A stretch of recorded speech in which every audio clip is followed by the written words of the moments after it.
Hi guys, welcome back to my channel. ఈరోజు మన ఛానల్లో రెసిపీ వచ్చేసి టమాటో ఆలు బ్రింజల్ కర్రీ అనమాట. టేస్ట్ అయితే సూపర్గా ఉంటుంది. వచ్చేసేయండి, సింపుల్ రెసిపీ అయితే చేసేసుకుందాం. ఫస్ట్ అయితే ఆలు, ఆనియన్స్, పచ్చిమిర్చి కట్ చేసి పెట్టేసుకున్నాను. అంతే బ్రింజల్ కూడా కట్ చేసుకొని ఉప్పు నీళ్ళలో వేసుకున్నాను అనమాట. టమాటోస్ ఒక 4 తీసుకున్నాను, మీడియం సైజు కట్ చేసుకొని పెట్టుకున్నాం. కాబట్టి ప్రాసెస్లోకి వెళ్ళిపోదాం. వచ్చేసేయండి, ప్యాన్ పెట్టేసుకొని ఆయిల్ వేసుకున్నాక ఆయిల్ హీట్ అయ్యాక తాలింపు గింజలు అయితే వేసేసుకోవాలన్నమాట. తాలింపు గింజలు కూడా కొంచెం ఫ్రై అయ్యాక మనం అయితే ఇంకా ఆనియన్స్, పచ్చిమిర్చి వేసుకొని మంచిగా ఫ్రై చేసేసుకోవాలి. దీనికి కొంచెం ఆయిల్ ఎక్కువే పడుతుంది. ఒక 3 టేబుల్ స్పూన్స్ దాకా ఆయిల్ అయితే వేయండి. ఆనియన్స్ ఇవన్నీ వేసేసుకొని మంచిగా ఫ్రై చేసుకుందాం. తాలింపు గింజలు అయితే ఫ్రై అయిపోయాక వేసుకొని కొంచెం గోల్డెన్ బ్రౌన్ కలర్లోకి అయితే ఆనియన్స్ రావాలన్నమాట. ఇప్పుడు కరివేపాకు కూడా వేసుకొని కొంచెం ఫ్రై చేసేసుకుందాము. ఫ్రై చేసుకొని పసుపు కూడా వేసుకొని ఫ్రై చేసేసుకుందాం. ఇప్పుడు ఇందులో మనం అల్లం పేస్ట్ కానీ ఏమి వేసుకొని అవసరం లేదనమాట. టేస్ట్ అయితే సూపర్గా ఉంటుంది. సింపుల్ కర్రీ అయినా కానీ ఈ ప్రాసెస్లో చేస్తే పసుపు కూడా వేసుకొని మంచిగా ఫ్రై చేసేసుకున్నాక టమాటోస్ అనమాట. టమాటోస్ కూడా కట్ చేసుకొని పెట్టుకున్నాయి వేసేసుకోవాలి. కలుపుకొని ఒక 2-3 మినిట్స్ దాకా అంతే వదిలేస్తే ఆ వాటర్ అనేది కొంచెం టమాటోస్లో నుంచి ఊరుతుంది అనమాట, అంటే బయటకు వస్తుంది. అప్పుడు మనం మిగతా ఇంగ్రీడియంట్స్ అయితే వేసేసుకుందాం. ఇప్పుడైతే మిక్స్ చేసుకొని ఇట్లా ఒక 2 మినిట్స్ దాకా అయితే పక్కన పెట్టేసుకుందాం.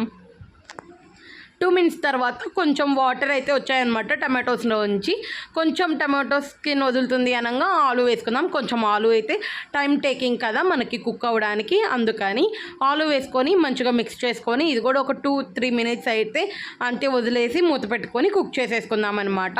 మధ్య మధ్యలో ఒకసారి కలుపుకుంటూ అడుగు పట్టకుండా కుక్ చేసేసుకుంటే ఆలు కూడా ఒక 50% దాకా అయితే కుక్ అవ్వాలన్నమాట టమాటోస్ వాటర్లోనే. నేను వాటర్ అయితే వేయకుండా చేస్తున్నాను ఈ కర్రీలో. వాటర్ వేస్తే ఏమవుతుందంటే ఆ టేస్ట్ అనేది కొంచెం ఉంటుంది, కానీ మరీ అంత ఇది ఉండదు అనమాట. ఎట్లన్నా కొంచెం టేస్ట్ అయితే మారుతుంది. ఒక 2-3 మినిట్స్ తర్వాత ఆలు ఒక 50% కుక్ అయ్యాక సాల్ట్ కూడా అనమాట, టేస్ట్కి తగ్గట్టు సాల్ట్ కూడా వేసేసుకొని ఇంకొక 2-3 మినిట్స్ అయితే ఉంచుకుంటే అది అనేది ఇంకా సాఫ్ట్గా అవుతుంది అనమాట ఆలు.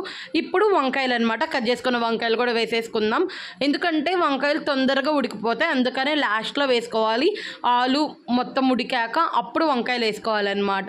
వేసుకొని మంచిగా మిక్స్ చేసుకొని ఒక 2-3 మినిట్స్ దీన్ని కూడా సిమ్లో పెట్టేసుకొని మగ్గనిచ్చేద్దాం.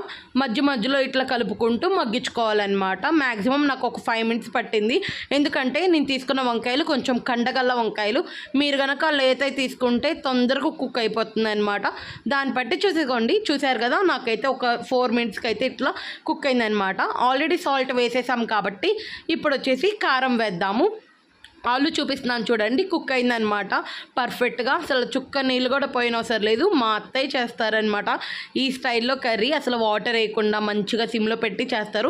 టేస్ట్ అయితే చాలా బాగుంటుంది. ఇప్పుడు ఇందులో కారం అనమాట, మనకి టేస్ట్కి తగ్గట్టు కారం కూడా వేసుకొని మంచిగా మిక్స్ చేద్దాం. ఎట్లా పడితే అట్లా కాకుండా కొంచెం ఇట్లా వంకాయలని వాటిని ఎగరేసుకుంటూ చేస్తే ఏమవుతుందంటే ఆ వంకాయలు అనేది స్మాష్ అవ్వకుండా మంచిగా వస్తుంది అనమాట. స్మాష్ అయితే ఏమైందంటే గుజ్జు గుజ్జుగా అయిపోయిద్ది వంకాయలు. అందుకని ఇట్లా కొంచెం గంటని స్ప్రెడ్ చేస్తే అట్లా కలిపితే మాత్రం అసలు వంకాయలు అనేది గుజ్జు గుజ్జుగా కాకుండా ఇట్లా వంకాయగానే ఉంటుంది. నేను మా అత్తయ్య దగ్గర చూసి నేర్చుకున్నాను అనమాట. సిమ్లో పెట్టి చాలా మంచిగా చేస్తారు. మా అత్తయ్య గారు ఇట్లా కుక్ చేస్తారు కాబట్టి మా హస్బెండ్ కూడా చాలా బాగా ఇష్టంగా తింటారనమాట. అందుకని నేను కూడా ఇలానే కుక్ చేయడం అయితే నేర్చుకున్నాను. ఒకసారి మీరు కూడా వాటర్ ఏం లేకుండా కొంచెం సిమ్లో పెట్టుకొని నిదానంగా వండండి. టేస్ట్ కూడా చాలా బాగుంటుంది అనమాట.